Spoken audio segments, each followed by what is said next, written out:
Sempre que ouvimos a história da Arca de Noé, quase sempre pensamos na mesma coisa. Um navio enorme, animais entrando aos pares, uma chuva forte, o mundo inteiro inundado, e um homem escolhido por Deus para salvar o que restava de bom no mundo. Mas à medida que muitos de nós envelhecemos, percebemos que há partes dessa história que raramente são discutidas mais a fundo. Porque, se você pensar bem, quão grave era realmente o pecado? Como era o mundo naquela época para que quase toda a humanidade fosse apagada? O que realmente aconteceu antes do dilúvio? E por que, entre tantas pessoas no mundo naquela época, apenas uma família foi salva? Mas antes de começarmos, não se esqueça de curtir este vídeo. Isso faz muita diferença para nós, criadores de conteúdo. Muito obrigado e agora vamos começar. De acordo com o livro do Gênesis, não era apenas um simples caos que acontecia no mundo antes do grande dilúvio. Disse que a violência era algo normal, já fazia parte do dia a dia. A maldade era como uma doença que se espalhava rapidamente por toda a sociedade. À medida que a corrupção das pessoas aumentava, o respeito delas por Deus e umas pelas outras também desaparecia. Não se tratava apenas de simples pecados ou erros. Em vez disso, o que a Bíblia descreve é um mundo onde quase não restava mais moralidade. Em Gênesis capítulo 6, há uma linha que muitas pessoas costumam ignorar. Mas esse é um dos detalhes mais importantes de toda a história. Está escrito que toda inclinação dos pensamentos do coração humano era sempre para o mal. Em outras palavras, de acordo com o relato, a mente das pessoas naquela época estava praticamente cheia de maldade. E foi aqui que começou a se formar uma das decisões mais importantes da Bíblia. O dilúvio não veio imediatamente. Antes disso, foi dado um aviso primeiro, e é aqui que entra o papel de Noé. Ele não é descrito como uma pessoa perfeita, mas, de acordo com as Escrituras, ele era uma das poucas pessoas restantes que permaneciam fiéis e obedecia a Deus, mesmo quando tudo ao seu redor estava corrompido. Enquanto as outras pessoas estavam ocupadas vivendo como se nenhum castigo fosse acontecer, Noé estava fazendo algo que com certeza parecia loucura aos olhos de muitos. Ele estava construindo um navio enorme em um lugar onde não havia mar. Imagine só. Durante muito tempo, ele construiu uma arca gigantesca enquanto as pessoas ao seu redor riam dele. Mas, de acordo com a Bíblia, ele continuou porque acreditava que um grande dilúvio estava por vir. E é aqui que a história fica ainda mais misteriosa. Porque, de acordo com alguns estudiosos da Bíblia e interpretações antigas, havia criaturas ou grupos que não foram incluídos na arca. Não porque foram esquecidos, mas porque simplesmente não lhes foi permitido entrar. Uma das partes mais debatidas sobre isso é o breve versículo sobre os chamados Nefilim. De acordo com Gênesis capítulo 6, havia gigantes ou seres poderosos que supostamente viveram naquela época. Até hoje, os teólogos ainda estão divididos sobre isso. Alguns acreditam que isso é apenas simbólico, e outros dizem que isso deve ser interpretado literalmente. Não há evidências científicas sólidas que provem que existiu uma raça de gigantes na época de Noé. Por isso, é preciso cautela ao abordar esse assunto. Mas uma coisa é clara na narrativa bíblica. Havia uma crença de que o mundo não era apenas corrupto moralmente, mas também parecia haver uma rebelião espiritual profunda acontecendo. E de acordo com alguns textos judaicos antigos, como o livro de Enoque, que não faz parte do cânone oficial da maioria das Bíblias cristãs, existiam seres que desobedeceram às ordens de Deus e ensinaram violência, conhecimento proibido e destruição à humanidade. É importante lembrar que nem todos os cristãos aceitam o livro de Enoque como parte oficial das Escrituras. Mas ele fez parte de algumas crenças antigas sobre o período antes do dilúvio. À medida que o caos aumentava, finalmente chegou a ordem para Noé colocar sua família e os animais escolhidos na arca para serem salvos. E depois disso, de acordo com a história, a chuva começou. Não era apenas uma tempestade comum. Segundo o relato em Gênesis, disse que se abriram as fontes do abismo e as janelas do céu. Isso significa que não era só a chuva do céu o problema, mas também parecia que a água vinha das profundezas da terra. Durante muitos dias, o mundo inteiro acabou submerso. Muitos historiadores e arqueólogos acreditam que a história do dilúvio pode ter sido inspirada por grandes enchentes reais na antiga Mesopotâmia. Há também alguns estudos que apontam para grandes enchentes regionais na antiguidade que podem ter servido de base para as lendas do dilúvio em diferentes culturas. E não é só na Bíblia que há uma história de grande dilúvio. Também existem histórias semelhantes de dilúvio em civilizações antigas da Mesopotâmia, Grécia, Índia e até mesmo em algumas partes da Ásia. Mas para muitos crentes, a história de Noé não é só sobre água ou destruição. É um aviso sobre o quão rápido uma sociedade pode se destruir quando a corrupção, a violência e a perda de moralidade se tornam normais. E até hoje, talvez seja por isso que essa história continua viva na mente de tantas pessoas. Porque em cada geração sempre há uma pergunta que volta: quando o mundo estiver completamente afundado na maldade, ainda haverá alguém disposto a se levantar como Noé? Vamos voltar. Com o passar dos anos, o que Noé fazia parecia cada vez mais estranho aos olhos das pessoas. Enquanto o mundo ao seu redor estava ocupado com luxo, violência e desejos próprios, ele trabalhava todos os dias em um enorme navio que parecia não fazer sentido para a maioria das pessoas. De acordo com a tradição bíblica, ele construiu a arca por quase 120 anos. Imagine isso, mais de um século cortando madeira, construindo, carregando e suportando tudo sem parar, enquanto era zombado pelas pessoas ao seu redor. Mas para Noé, não era apenas um simples projeto de construção da arca, era um aviso. Cada parte do navio erguida era uma mensagem silenciosa à humanidade de que o julgamento se aproximava. Mas segundo o relato, em vez da maioria se arrepender, eles simplesmente ignoraram ainda mais os avisos. E quando o próprio desastre chegou, dizem que só restou um lugar seguro, dentro da arca. Lá estavam a família de Noé e os animais escolhidos para serem preservados, para que a vida continuasse após o dilúvio. Mas é aqui que a história fica mais complicada. Segundo algumas interpretações do Gênesis, nem todos foram convidados para a arca. Afirma-se que certos seres ou grupos foram totalmente excluídos do plano de salvação. E uma das partes mais discutidas sobre isso é o misterioso grupo chamado Nefilim. No capítulo 6 do Gênesis, há um breve versículo que diz que os filhos de Deus tomaram mulheres dos humanos como esposas. Foi aqui que começou um dos maiores debates da história bíblica. Quem realmente são esses chamados filhos de Deus? Alguns teólogos e interpretações judaicas antigas acreditam que isso se refere a seres espirituais, rebeldes ou anjos caídos. Mas é importante lembrar que essa não é a visão oficial de todos os cristãos. Há também outros estudiosos que acreditam que o versículo é apenas simbólico, ou se refere a uma linhagem poderosa de pessoas na antiguidade. Não há nenhuma prova científica que comprove a existência literal desses seres híbridos gigantes. Por isso, é importante ter cautela ao discutir esse assunto e não apresentá-lo como um fato histórico confirmado. No entanto, em algumas crenças antigas, dizem que foi daí que vieram os chamados Nefilim. Eles são descritos como Nefilim poderosos e assustadores que causaram grande medo no mundo naquela época. Em muitas interpretações antigas, eles não se tornaram famosos por causa de heroísmo, mas sim pela violência e opressão que trouxeram. De acordo com alguns textos não canônicos, como o livro de Enoque, essas criaturas teriam agravado a corrupção no mundo antes do dilúvio. Mas, novamente, é importante lembrar que este livro não faz parte da Bíblia oficial da maioria das denominações cristãs.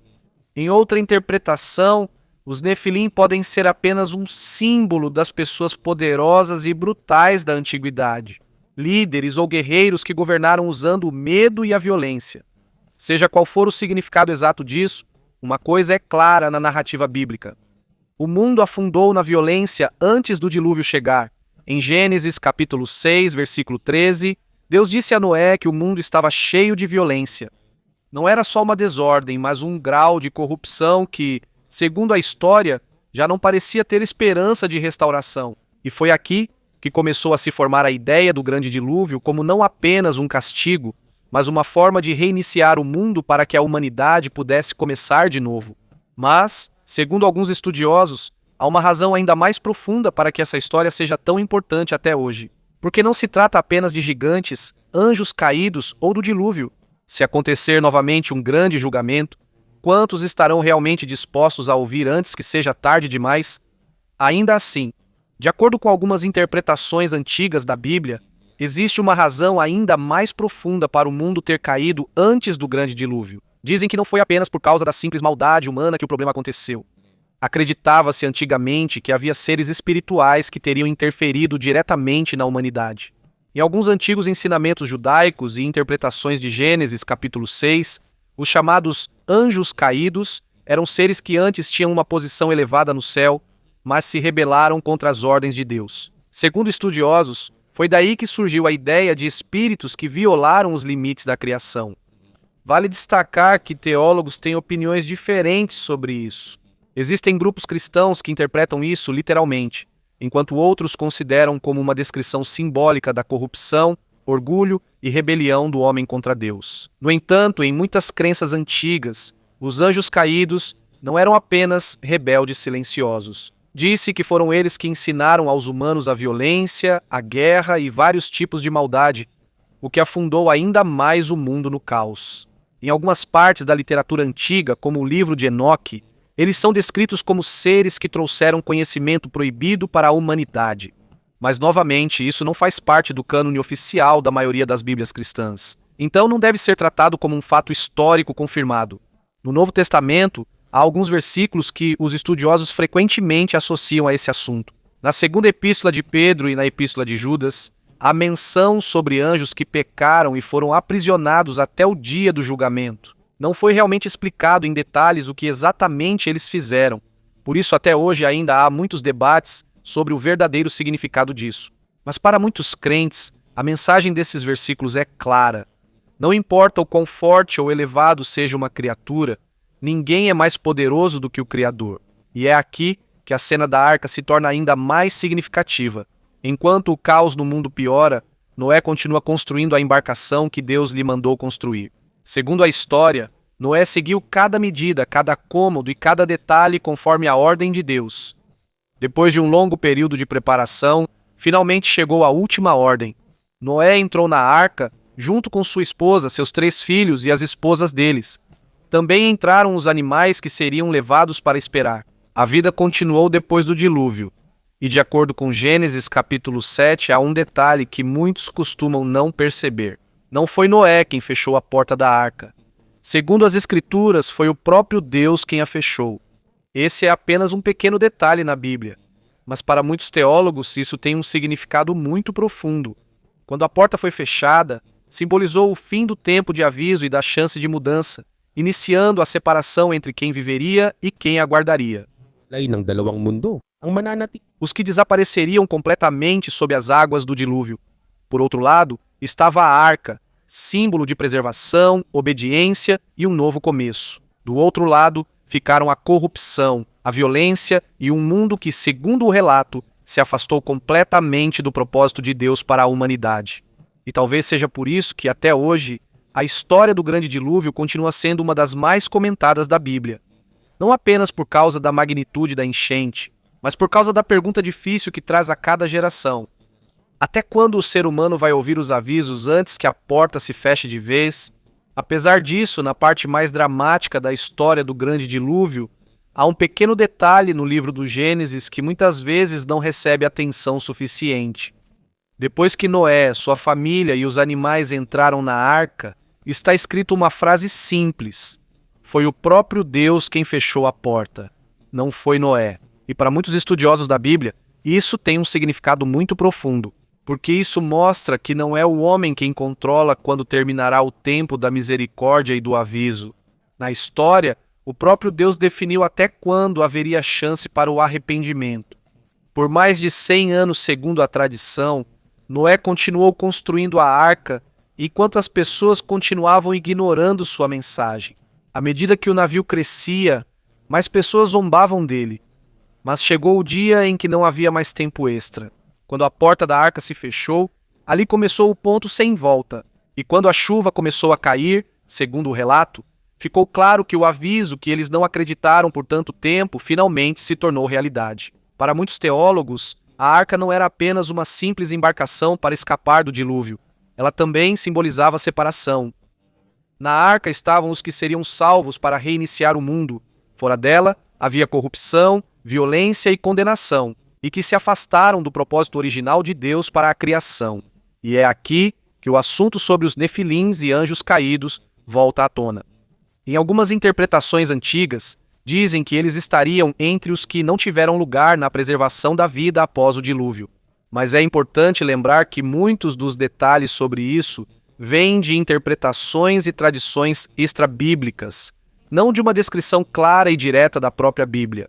Em Gênesis não foi explicado detalhadamente e claramente como exatamente os Nefilim chegaram ao fim, mas, de acordo com o relato geral, todos que estavam fora da arca pereceram no dilúvio. Aqui também há uma pergunta que até hoje ainda é debatida por muitos leitores e estudiosos. Se os Nefilim realmente desapareceram na época de Noé, por que a menção de gigantes novamente depois de muitos anos?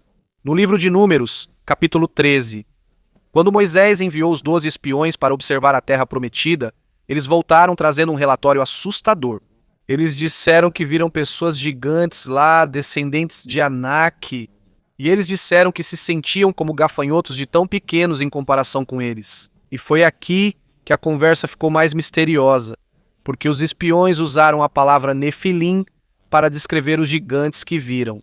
Por isso, até hoje, muitos se perguntam: eles são realmente as mesmas criaturas da época antes do dilúvio? Ou será que o relato dos espiões foi apenas exagerado por causa do medo?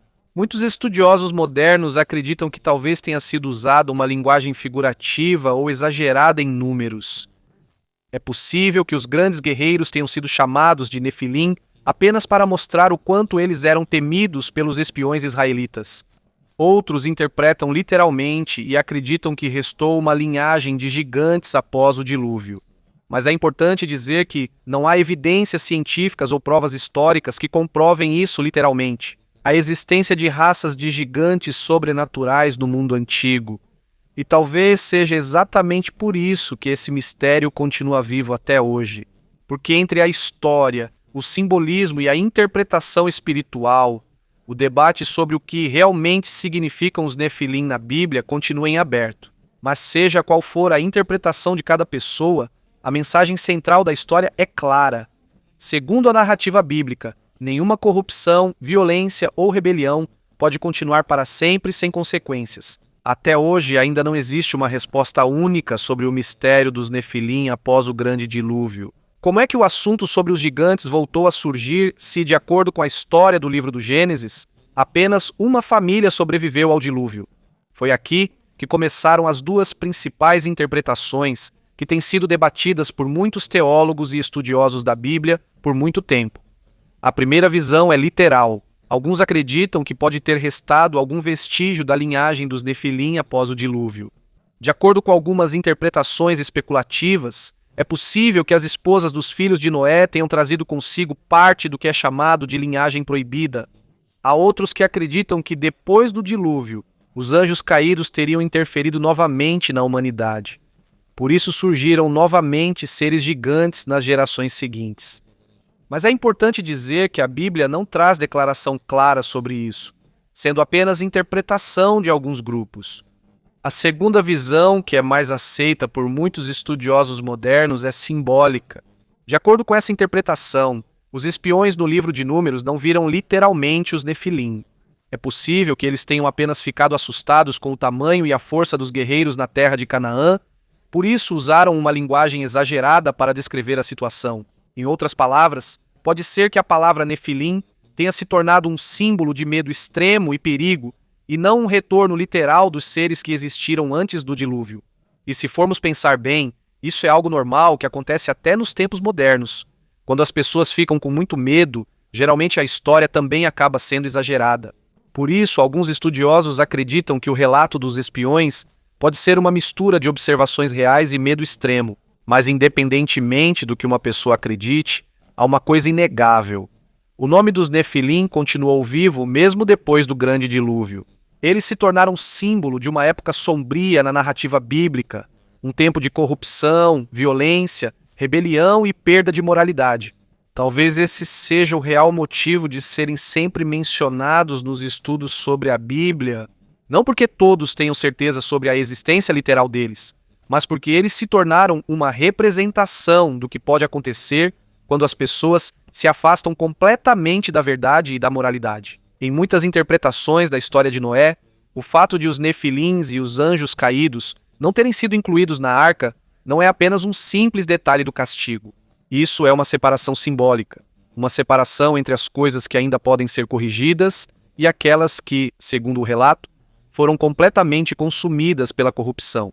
E aqui surge um dos temas mais importantes de toda a história do dilúvio, que, segundo a narrativa bíblica, Deus não é apenas misericordioso, mas também justo. Há graça, mas também há um limite para a rebelião e destruição repetidas. Quando a maldade se torna completamente normal em uma sociedade, de acordo com a mensagem da história, chegará também o momento do julgamento.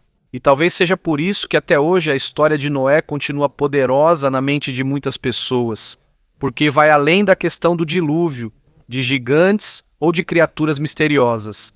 É um aviso sobre a direção da humanidade. Quando a linha entre o certo e o errado começa a desaparecer, e de acordo com a mensagem da narrativa, nem tudo será levado para um novo começo. É preciso deixar algumas coisas para trás para ter esperança de recomeçar. No geral, na história do grande dilúvio, há algo que muitos costumam entender errado. Noé não foi salvo porque era perfeito. De acordo com o livro do Gênesis, ele foi salvo porque, em meio a um mundo cheio de corrupção e violência, ele escolheu permanecer fiel a Deus. Enquanto a maioria era completamente levada pela maldade de sua época, Noé continuou obedecendo, mesmo estando sozinho. E aqui, o simbolismo de toda a história fica ainda mais claro. Por um lado, Noé e sua família se tornaram a representação da fidelidade e da obediência. Por outro lado, os nefilins e os anjos caídos, de acordo com algumas interpretações antigas, tornaram-se símbolos de rebelião, orgulho e corrupção, seres que tinham força e poder, mas supostamente usaram isso contra o propósito de Deus. Mas talvez a parte mais importante dessa história não seja realmente sobre o gigante ou o dilúvio, mas sim sobre o ser humano. Porque mesmo sendo um relato muito antigo, até hoje ele ainda traz a mesma pergunta para cada geração. O que estamos realmente construindo pouco a pouco em nossas próprias vidas?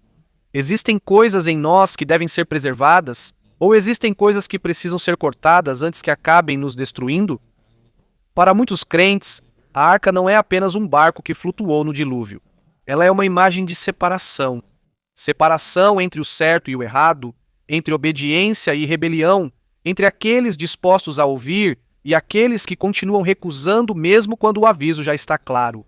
E de acordo com a mensagem da narrativa bíblica, não é força, status, inteligência ou poder que são a verdadeira base da salvação, mas sim a direção do coração do homem. A escolha de fazer o que é certo mesmo quando tudo ao redor é contrário.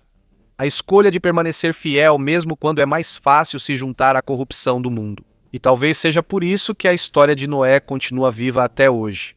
Porque em todas as épocas, a mesma pergunta volta repetidamente. Quando chegar o tempo do julgamento, onde estaremos? Estaremos dentro da arca? Ou entre aqueles que continuam dizendo que nada vai acontecer até que seja tarde demais? E você, o que acha? É correto, segundo a interpretação bíblica, que nefilins e anjos caídos não tenham sido incluídos na arca? Ou você acredita que eles também deveriam ter tido uma chance? Compartilhe sua opinião nos comentários. E se você gostou desta discussão sobre os mistérios da Bíblia, não se esqueça de curtir, compartilhar e se inscrever para mais histórias raramente discutidas, porque ainda há muitos segredos escondidos na Bíblia, apenas esperando para serem redescobertos.